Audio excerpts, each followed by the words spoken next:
सो आज हम जो कॉन्सेप्ट सीखने जा रहे हैं वो कॉन्सेप्ट है डेरिवेटिव्स का। बहुत सारे लोगों का इंटरेस्ट होता है डेरिवेटिव्स क्या होता है, फ्यूचर्स क्या होता है, फॉरवर्ड्स क्या होता है, ऑप्शंस क्या होता है, स्वैप्स क्या होता है। तो आज हम सब कुछ सीखने वाले हैं कि डेरिवेटिव्स का मतलब क्या होता है, डेरिवेटिव्स प्रोडक्ट्स कितने टाइप के होते हैं, फॉरवर्ड्स का मतलब क्या होता है, फ्यूचर्स का मतलब क्या होता है, ऑप्शंस का मतलब क्या होता है, स्वैप्स का मतलब क्या होता है। In the least possible time के अंदर हम जो है वो इन सभी का मतलब जो है वो सीखने जाते हैं, सीख पाएंगे अभी के अभी। ठीक है।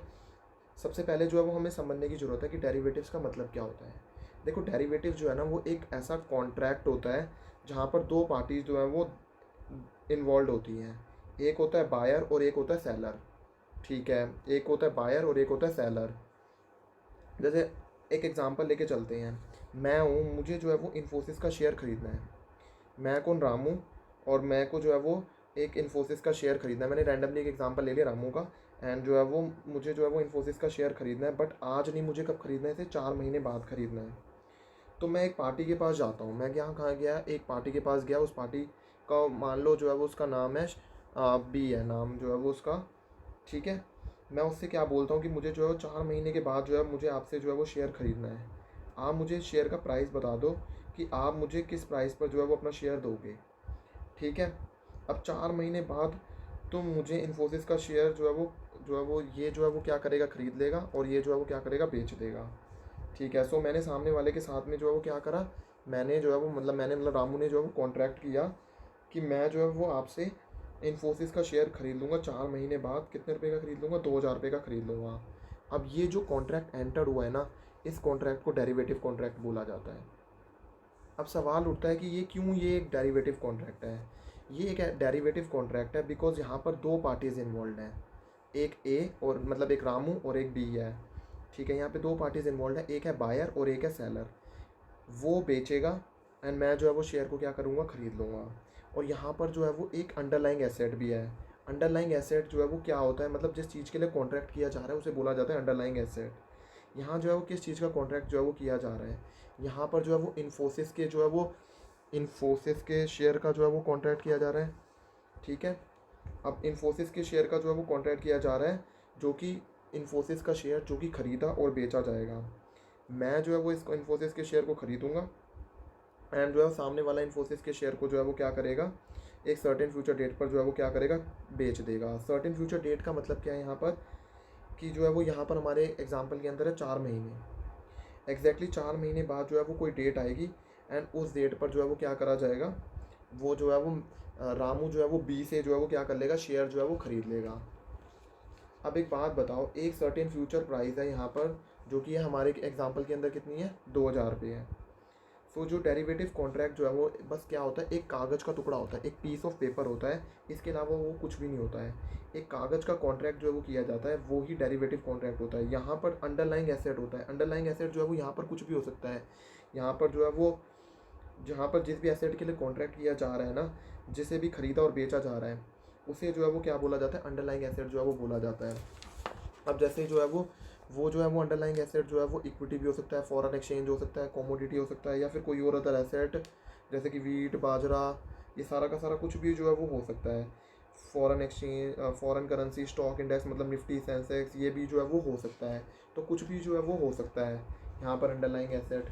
अब यहाँ पर जो है वो इंटरेस्ट रेट भी जो है वो क्या हो सकता है, अंडरलाइंग एसेट जो है वो हो सकता है। इसके बाद जो हमें बात समझने और सीखने वाली है ना, वो ये है कि जो डेरिवेटिव जो कॉन्ट्रैक्ट होता है ना, उसकी खुद की कोई वैल्यू नहीं होती। मतलब ये जो कागज़ का टुकड़ा है ना, ये जो कागज़ का टुकड़ा है, इसकी खुद की कोई वैल्यू नहीं है। इसकी वैल्यू किस बात पे डिपेंड करेगी, इस कागज़ की वैल्यू की जो है वो वैल्यू जो है वो डिपेंड करेगी ये अंडरलाइंग एसेट पर, मतलब इन्फोसिस के शेयर के पर डिपेंड करेगी। मैंने आज मान लो इन्फोसिस का शेयर जो है वो इस पे कॉन्ट्रैक्ट किया है कि आज जो है वो मैं 2000 पर जो है वो 4 महीने बाद जो है वो इसे ख़रीद लूँगा। ठीक है। अब जो है वो ये मैंने जो है सामने वाले बंदे के साथ में क्या करा है, कॉन्ट्रैक्ट किया है। अब मान लो फॉर एग्जांपल 1 महीने बाद जो है वो इस इन्फोसिस के शेयर की वैल्यू जो है वो 2100 रुपये हो जाती है। सिंपल सी बात मैं बोलूँ, अगर मान लो इस कॉन्ट्रैक्ट की वैल्यू जो है वो 1 महीने बाद 2100 रुपये की जो है वो हो जाती है। सिंपल सी बात है, अगर 4 महीने बाद भी मैं अगर मान लो ये अज्यूम कर लेता हूँ कि अगर ये कॉन्ट्रैक्ट मैच्योर भी हो जाता है और उसकी प्राइस जो है वो 2100 रुपये ही रहेगी, तो मुझे कितने का फ़ायदा होगा, 100 रुपये का फ़ायदा हो जाएगा। बिकॉज जो है वो मैं क्या करूँगा, इसी कॉन्ट्रैक्ट को एग्जीक्यूट करने के लिए मैं जो है वो 2000 में जो है वो इसको ख़रीदूँगा और 2100 में बेच दूँगा, और मेरा जो है कितने का फ़ायदा हो जाएगा, 100 रुपये का जो है वो हमें फ़ायदा हो जाएगा। ऐसे ही अगर इसकी प्राइस जो है वो कितनी हो जाती है, मान लो जो है वो इसकी प्राइस 2100 नहीं होती, अगर इसकी प्राइस जो है वो कितनी हो जाती, 2200 रुपये हो जाती है, तो सिंपल सी बात है मैं जो है वो इसे कितने में बेचूंगा, तो मैं सिंपल सी बात है मैं इसे जो है वो 2200 में बेचूंगा एंड मेरा को कितने का फ़ायदा हो जाएगा, 200 रुपये का मुझे जो है फ़ायदा हो जाएगा, प्रॉफिट हो जाएगा। जैसे जैसे इस एसेट की वैल्यू जो है वो क्या होती रहेगी, ये जो एसेट का मतलब क्या है, इन्फोसिस के शेयर की वैल्यू जो है वो बढ़ती रहेगी, मुझे जो है वो फ़ायदा होता रहेगा। तो जो मैंने कॉन्ट्रैक्ट किया है उस नेचर का मैंने जो है वो बाय करने का कॉन्ट्रैक्ट जो भी किया हुआ है, जैसे जैसे प्राइस बढ़ रही है मुझे फ़ायदा जो है वो होता जा रहा है। जैसे पहले 100 रुपये का था, अब जो है वो 200 रुपये का हो रहा है। तो इस केस में डेरिवेटिव कॉन्ट्रैक्ट की वैल्यू जो है वो हमारी क्या होती जा रही है, बढ़ती जा रही है। अब मान लो मेरा एक फ्रेंड है, मतलब जो एग्ज़ाम्पल है, कोई भी हमारा जो मेरा जो है वो एक फ्रेंड है, ठीक है। अगर मान लो उसने मुझे जो है वो बोला है कि तूने जो है वो डेरिवेटिव कॉन्ट्रैक्ट कर तो लिया है और तुझे जो है वो इस बात की नॉलेज भी अच्छी खासी, बट मुझे तो नॉलेज बिल्कुल नहीं है। वो कह रहा है कि ना जो है ना तू क्या कर, तू ना अपना जो कॉन्ट्रैक्ट है ना वो मुझे बेच दे, ठीक है। वो क्या कह रहा है कि तू जो है वो अपना कॉन्ट्रैक्ट जो है वो क्या कर, मुझे जो है वो बेच दे 1 महीने बाद, जब उसकी प्राइस जो है वो कितनी हो जाएगी, जब लग रहा है कि उसकी प्राइस जो है वो 2100 होने वाली है, तो वो क्या कह रहा है कि वो जो है तू मेरे को जो है वो बेच दे। तो उससे क्या करेगा, वो 2000 रुपये में ख़रीद लेगा, वो जो है वो मेरा फ्रेंड, और जो है वो क्या कर रहा है, और वो सोच रहा है कि वो 2100 रुपये में बेच देगा। ऐसा ऐसा जो है वो कह रहा है। अब देखो क्या हो रहा है कि जो है वो अब अब है तो वो मेरा दोस्त ही। अब मैं क्या कहता हूँ, मैं कहता हूँ कि चल कोई नहीं, तू मेरा दोस्त है, तू एक काम कर, इस कॉन्ट्रैक्ट के जो है ना तू मुझे जो है वो 100 रुपये मत दे, जो कि मतलब डिफरेंस अमाउंट है। तू एक काम कर, मुझे इसके 70 रुपये दे दे, फिर भी तुझे जो है कितने रुपये का फ़ायदा तो हो ही रहा है, फिर भी अभी भी तेरे को जो है वो 30 रुपये का तो जो है वो फ़ायदा हो ही रहा है। तो जो है वो 2000 में जो है वो ख़रीद सकेगा और फिर बाद में तू 2100 रुपये में बेच पाएगा, और जो है वो तेरे को जो है वो कितने का फ़ायदा हो जाएगा, 100 रुपये का फ़ायदा हो जाएगा। उस 100 रुपये में से तू मेरे को 70 रुपये दे दे, तेरे को 30 रुपये का फिर भी फ़ायदा हो जाएगा। वो जो है मेरा दोस्त क्या कह रहा है, वो दोस्त मेरा कह रहा है कि बहुत महंगा है, मेरे को नहीं खरीदना। बट अगर मान लो 1 महीने बाद जो है वो इस कॉन्ट्रैक्ट की वैल्यू, मतलब इन्फोसिस के शेयर की वैल्यू जो है वो क्या हो जाती है, इन्फोसिस के शेयर की वैल्यू मान लो हो जाती है 2200 रुपये। तो वो मेरे पास जो है वो मेरा फ्रेंड जो है फिर मेरे पास आया, उसने मुझे कहा कि जो है वो उसकी प्राइस जो है बढ़ती ही जा रही है, तेरा तो जो है वो फ़ायदा ही होता जा रहा है, तो एक काम कर, तू जो है वो क्या कर, इसको जो है वो मुझे बेच दे। तो मुझे 70 रुपये मांग रहा था ना वो फ्रेंड, अब मुझे क्या कह रहा है कि तू पहले मेरे को 70 रुपये मांग रहा था ना, तू 70 रुपये ले ले एंड मुझे जो है वो दे दे, एंड मैं जो है वो, लेकिन अब मैं क्या उसे 70 रुपये में बेचूंगा, नहीं, मैं इसे अब 70 रुपये में नहीं बेचूंगा। अब मैं जो इसे कितने रुपये में बेचूंगा, मैं कहूँगा कि अब जो है वो मैं 70 रुपये में नहीं बेचूंगा इसको। अब क्योंकि जो है वो तू एक काम, तेरे को जो है वो तू 2000 रुपये में खरीद के इसे 2200 रुपये में बेच देगा, तो तेरे को 200 रुपये का फ़ायदा हो रहा है। अब मैं इसे 70 रुपये में नहीं, 170 रुपये में जो है वो बेचूंगा। तो आपको जो है वो समझ में आ रहा है कि उसकी प्राइस जो है वो किस बात पे बढ़ती जा रही है। इसकी प्राइस जो ये जो अंडरलाइंग एसेट है, ये जो कागज जो अंडरलाइंग एसेट कह रहा हूँ, ये जो कॉन्ट्रैक्ट है, इसकी वैल्यू जो है वो बढ़ती जा रही है, बढ़ती जा रही है। अंडरलाइंग एसेट के बेसिस पर जो है उसकी प्राइस जो है बढ़ती जा रही है। इसी प्राइस पर डिपेंड करती है अंडरलाइंग एसेट की वैल्यू। अगर इसी केस में जो है वो इन्फोसिस के शेयर की प्राइस जो है वो 2000 की जगह जो है वो क्या हो जाती, मान के चलो 1700 रुपये जो है वो हो जाती है, तो वो क्या मेरे पास दोस्त आएगा, नहीं, वो दोस्त नहीं आएगा। वो मेरे को कहेगा कि कोई नहीं, स्टॉक मार्केट के अंदर तो फ़ायदा नुकसान होता रहता है, कोई नहीं, आज तेरा नुकसान हुआ है, बाद में तेरा फ़ायदा भी हो जाएगा। तो 2000 में, हाँ, तो अब मैं क्या करूँगा, इसी कॉन्ट्रैक्ट के अंदर अगर मान लो ऐसा हो जाता है 2000 रुपये में और ये 1700 रुपये, तो मैं 2000 रुपये में खरीदूंगा, 1700 रुपये में जो है वो उसे बेच दूंगा, और 300 रुपये के जो है वो नुकसान में जो जो हो रहा है वो जो कागज़ के कॉन्ट्रैक्ट की, इसीलिए जो है वो कोई भी वैल्यू नहीं है। अब वो जो है वो क्या है, ये बेकार है, क्योंकि इससे जो है मुझे फ़ायदा तो हो नहीं रहा, नुकसान ही हो रहा है। तो इसकी वैल्यू जो है वो किस बात पे डिपेंड करती है, अंडरलाइंग एसेट की वैल्यू पर डिपेंड करती है। नाउ देखो, डेरिवेटिव जो है वो कितने टाइप्स के होते हैं। डेरिवेटिव जो है वो डेरिवेटिव जो है वो 4 टाइप्स के होते हैं, forward, future, options and swaps. ठीक है, तो कितने टाइप के हो गए, फॉरवर्ड, फ्यूचर, ऑप्शंस और जो है वो स्वैप हो गया। अब सबसे पहले जो है वो हम समझ लेते हैं फॉरवर्ड कॉन्ट्रैक्ट का मतलब क्या होता है। देखो, फॉरवर्ड कॉन्ट्रैक्ट में ना 2 पार्टीज़ जो है वो होती हैं, और वो जो है वो जो 2 पार्टीज़ है ना वो ओवर द काउंटर होती है, एक इधर बैठा होता है और एक इधर बैठा होता है। तो कितनी पार्टीज़ हैं, 2 पार्टीज़ हैं, एक काउंटर पे बैठी हुई है एक तरह से, और एक पार्टी यहाँ बैठी है और एक पार्टी यहाँ बैठी है, और दोनों ने ना आपस में कॉन्ट्रैक्ट कर लिया है, इन दोनों ने आपस में कॉन्ट्रैक्ट कर लिया है। एंड कि जो है वो मैं 2000 में जो है वो, एक पार्टी कह रही है मैं 2000 में खरीदूंगा, एंड 4 महीने बाद जो है वो इन्फोसिस का शेयर सामने वाले को जो है वो मैं क्या कर दूंगा, तेरे को जो है वो हम जो है वो बेच दूंगा। लेकिन अब मान लो फ्यूचर कॉन्ट्रैक्ट के अंदर क्या होता है, फ्यूचर कॉन्ट्रैक्ट जो है वो सेम फॉरवर्ड कॉन्ट्रैक्ट की तरह ही होता है।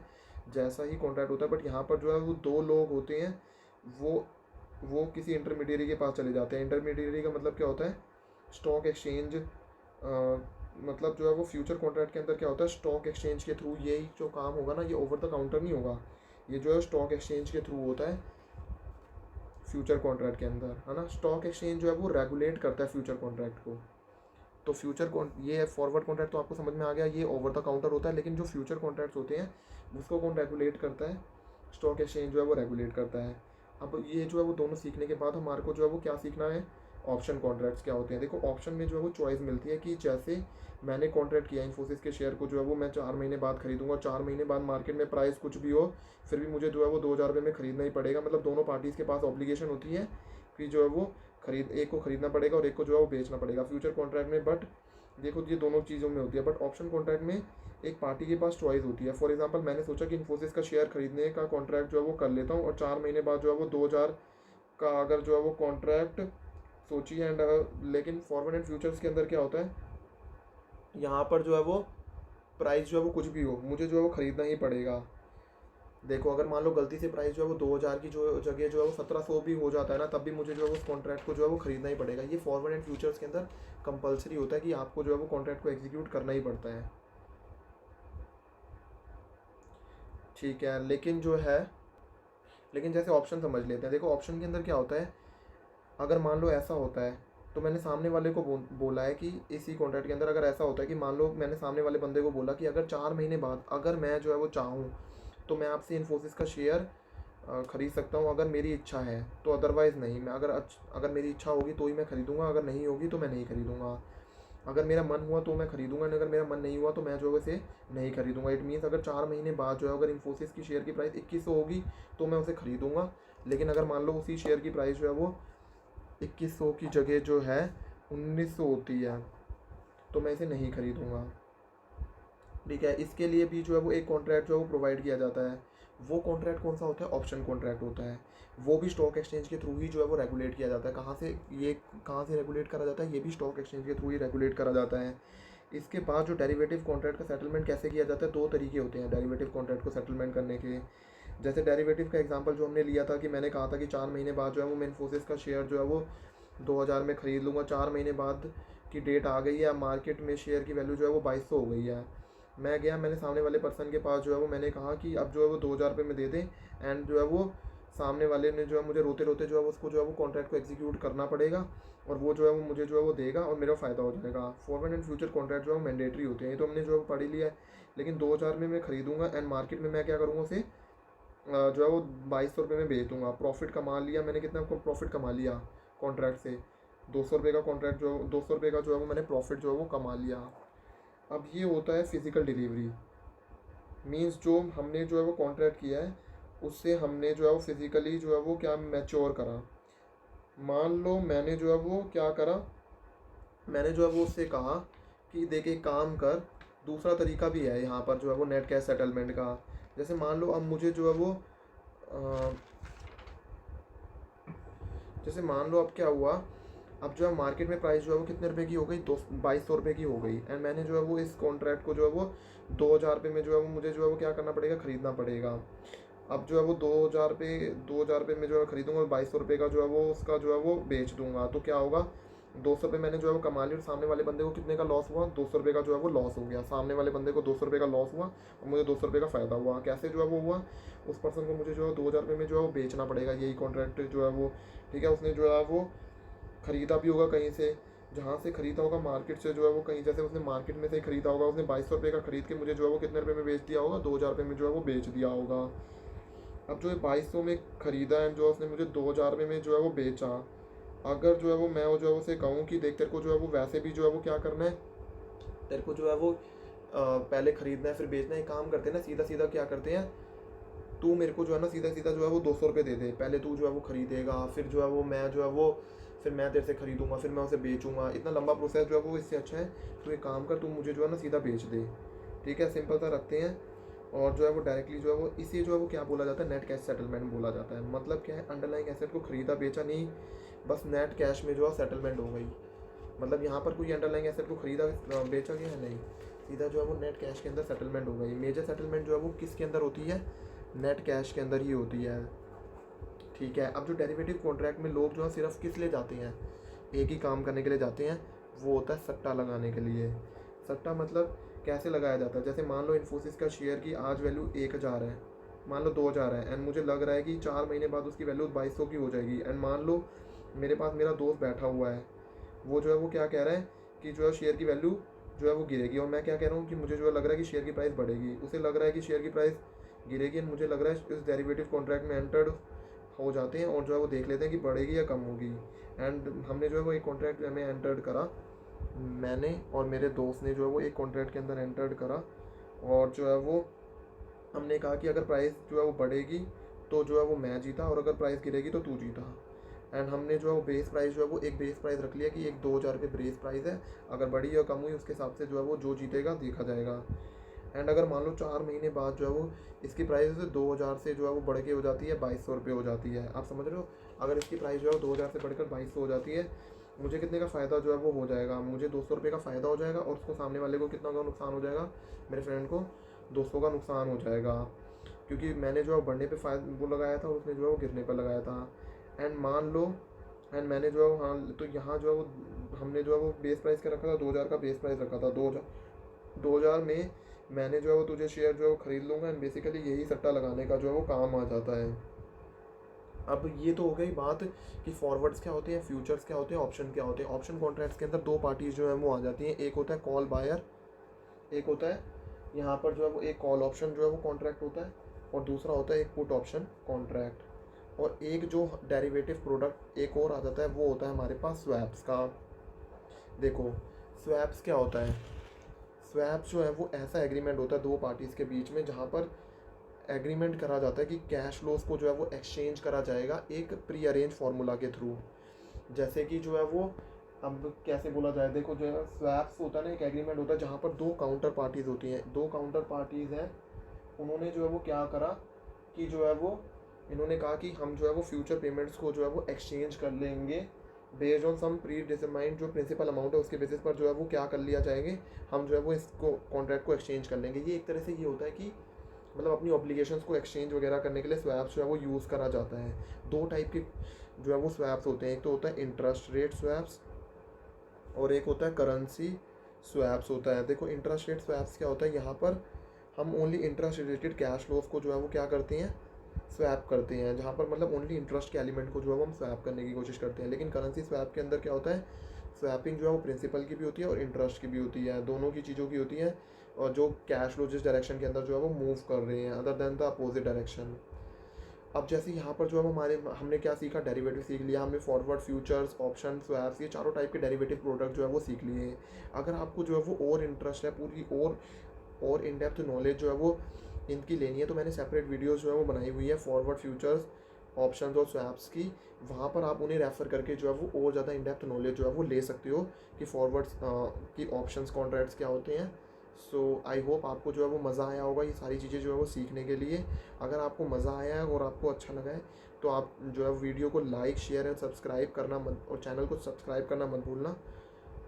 Thank you everyone for watching my video.